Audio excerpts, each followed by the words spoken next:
Chords and Coffee number 23, the Chords and Kombucha episode. Am I saying that right? I don't know. Anyway, you got to take care of your gut. Got a couple questions we're going to answer today. Specifically, we're kind of circling our wagons around the minor blues. A Thrill Is Gone, BB Box kind of question, and then kind of a Latin thing. I'm going to play against this BB King, The Thrill Is Gone, the best studio backing track in B minor YouTube track. You can find it out there. I'm going to try to do my best BB impression. I'm going to try, and then I'm going to kind of do my thing over it. So 1, 2, 3, here we go. Let's see. There it goes. All right.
So, I got a message that interrupted the backing track, but you get the idea.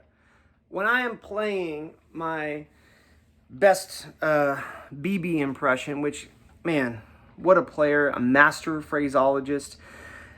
It hasn't really been until recently that I've kind of gone down that BB King rabbit hole and discovered how much amazing chops the man had, as well as, good Lord, like a master class and being a front man, an entertainer, and connecting with the audience every single time he got up on stage. So God bless you.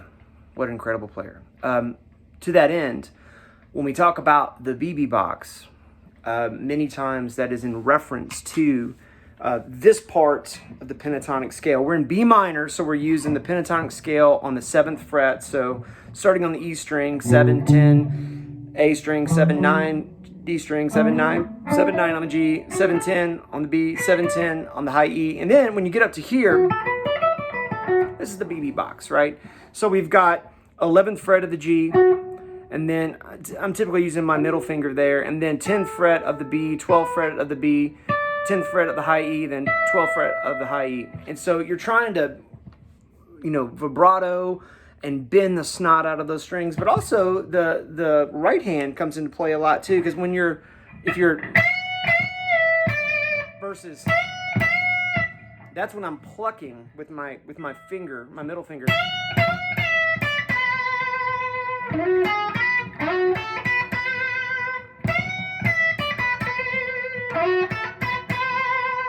And I'm trying to get as much phrasing and as much expression out of just those few notes. You ever watch Anthony Bourdain or any of the great... I loved Anthony Bourdain.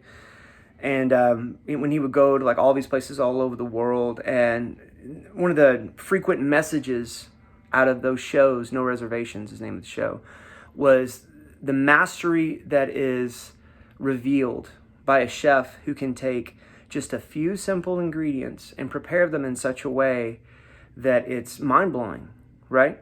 And this is a great case of that. I mean, BB could squeeze more out of those notes than I can squeeze out of every chop I got, right? So what I would encourage you to do is to maybe look at where that exists. And you can go all the way up and down the neck and find all these different places where that exists. Well, how do I do that? Well, if you can't do it immediately, that's okay. You can if you just put a little effort into it. I like to use octaves to kind of figure out where I'm at, almost like a compass, So we've talked about this before, but here it comes again, no problem. let's use this octave right here. I'm on the 9th fret of the A string, and I'm going to skip the D. And on the G string, I'm on the 11th fret. So this note and this note are the same. And this fingering, if you will, you can move down here, and it's that way all over the place. This note and this note will be the same. So if I go,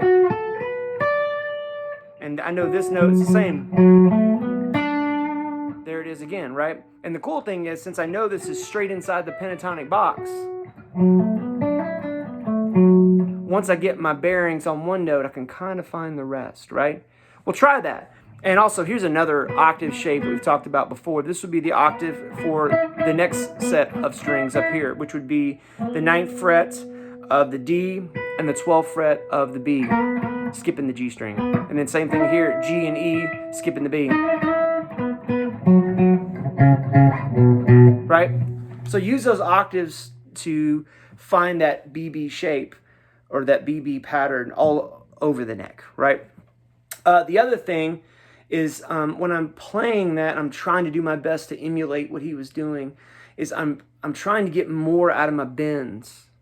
So instead of just kind of randomly bending a note and hoping that it kind of gets somewhere that's nestled inside your tonal center, guilty, I'm trying to bend that note, you know, to that, right? Or sometimes even the in-between, you know,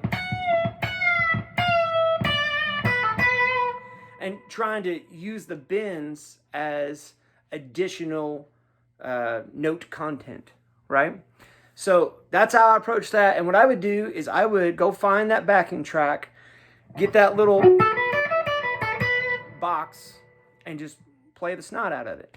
Now, when I played the second half of that, and I was kind of doing my thing, we've talked about this before. In fact, we may have even talked about this on the last video, if not a couple videos prior to that. I really like the sound of the 9th. And so in this case, you know, the chords here really quick for this tune are B minor 7, index finger over the 7th fret, covering all of them, and then ring finger on the 9th fret of the A, B minor 7, and then the next chord, E minor 9, and there's a couple different ways you can play this. Probably this way is the way they're doing it, but I'll give it to you real quick. This is open E string, and then your middle finger on the 7th fret of the A, index finger on the 5th fret of the D, and then ring finger and pinky. Ring is on G, and pinky is on B of the 7th fret. And then back to this. And then just good old G and F sharp. And I want to circle back to that because you can imply something else there. And then B minor 7, right? Well, when I get to that B minor 7, I like to think of it as B minor 9. And all I'm doing here is I'm sticking that C sharp into the equation. I like it. And you can play the whole chord like that, but a lot of times I'll just cover from the D string, so 7th fret on the D, 7th fret on the G, 7th fret on the B, like an A almost. And then cover that on the 9th fret of the high E. So when I'm playing the pentatonic box, I just, or just add that note in. And then there it is again. Using my octave like we just talked about. There it is again, right? So just add those two notes into the equation. That's kind of spicy. And then when we got to that E minor thing, I kind of did a little,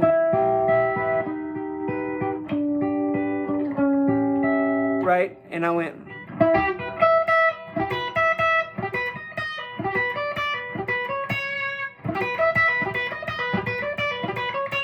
and all I'm doing here,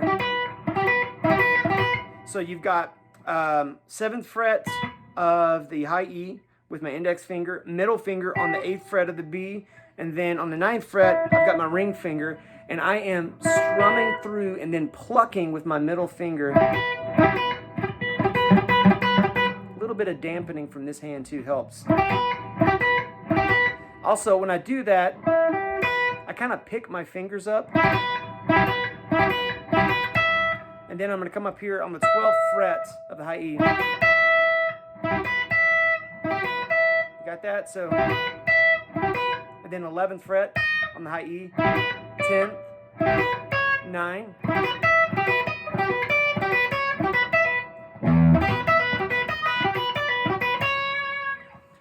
that from an old Mike Stern instructional DVD that I had, and he played that. It was in a different key, but he played that idea, and I always liked that. And that always works over a situation where you're in a minor tonal centered song. So in other words, the greatest point of release is some kind of minor chord. When you go to the 4 chord, especially like in a blues thing, you can kind of get away with that. It kind of has a little bit of a Latin-y kind of vibe to it.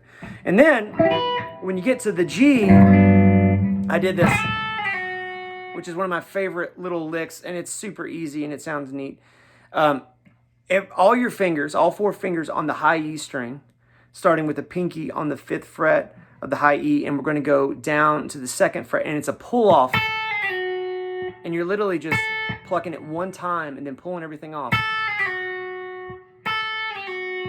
And if you don't get it right away, be patient with yourself, because I promise you, you will get it. It's like opening up a bag of chips perfectly. It takes a few bags of chips to get it, but eventually you're a master. Right? That little lick implies a G major 7.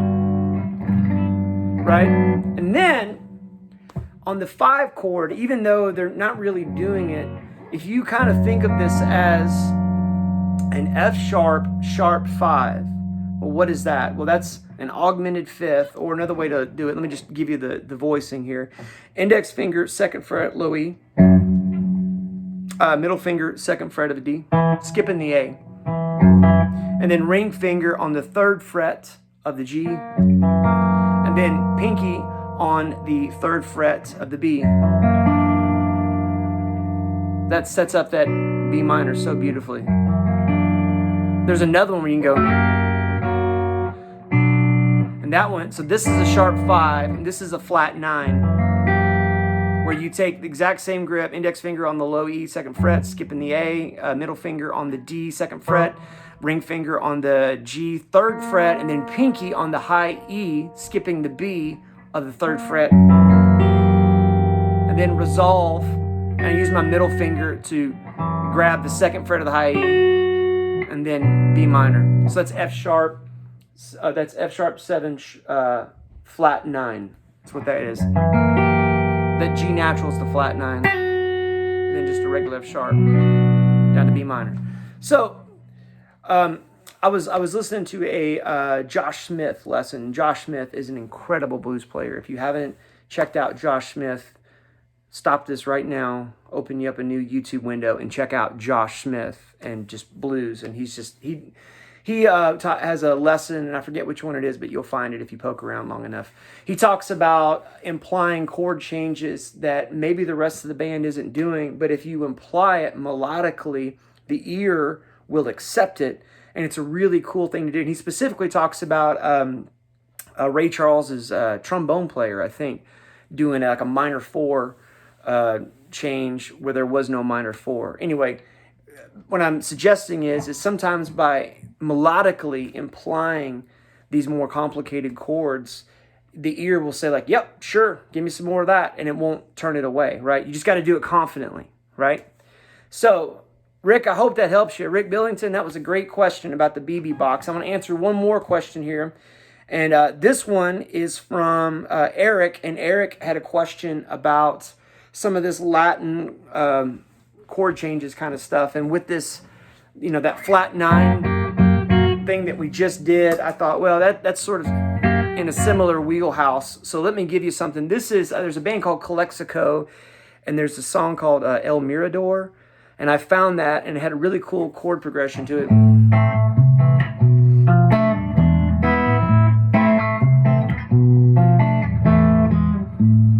And all that is, and this is used a lot, and there's also a great band called the Mavericks that do a lot of kind of stuff like this too. You should check them out. But here's 2 different ways to play it. Let's start up here first in the middle. Good old A minor, Stairway to Heaven style. Index finger across the 5th fret from the high E to the G. So E, B, and G right there. And then ring finger is on the 7th fret of the D. Right? Now, so the bass line is boom, boom, boom, boom, boom. A, C, B, E, A, C, B, E, and you got So right after that A minor chord, your pinky is going to come down here and hit the C on the 8th fret of the low E string. And then this is kind of a cool shape here. This is, think of a D minor, which is like an A minor with your middle finger. Well, I'll tell you, let me give you the shape and then you'll see what I'm talking about in a second. So middle finger on the 7th fret of the low E on that B note.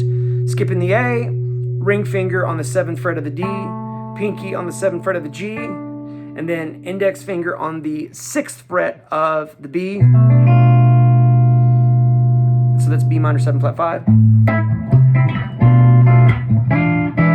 Now this is another 7 flat 9 chord, dominant 7 flat 9 chord. This is E7 flat 9. So you're going to do a ring finger on the 7th fret of the A, middle finger on the 6th fret of the D, pinky is on the 7th fret of the G. Whoop, excuse me.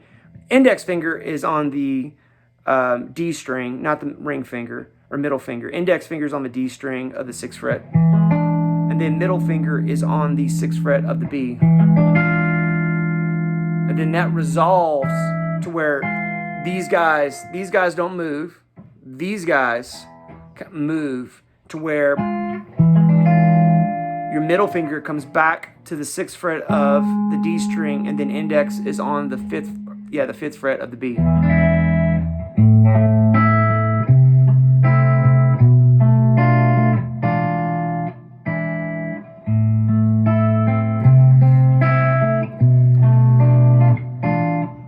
That chord's rattling my stuff.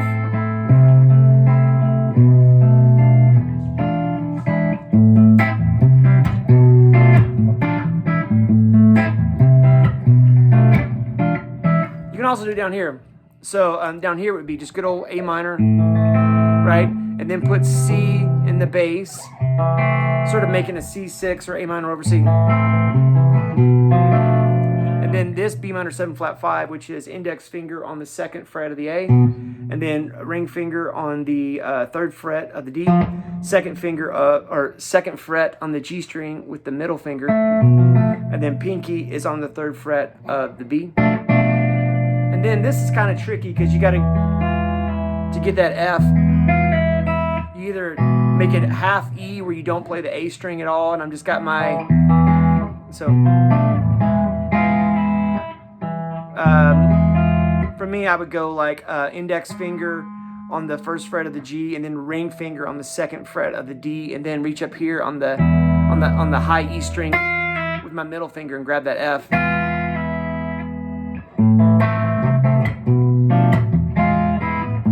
Or I might go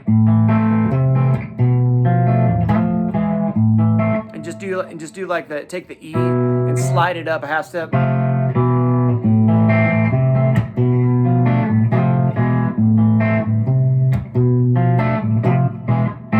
Very cool, very cool. That the minor blues, the minor tonality, it gives you some note flavors and choices that are, you know, a little bit different and that are kind of fun. And I hope this helps you. I would love it if you guys would click that subscribe button if you haven't already. Also, help me share these things so we can continue to build this community. I really appreciate your words of encouragement, and your kind feedback are awesome. But also, if there's something that we're not talking about or dwelling too much on, any kind of feedback that you would offer, I will take it. So I appreciate you. Y'all have a great rest of the day, and we'll see you next week.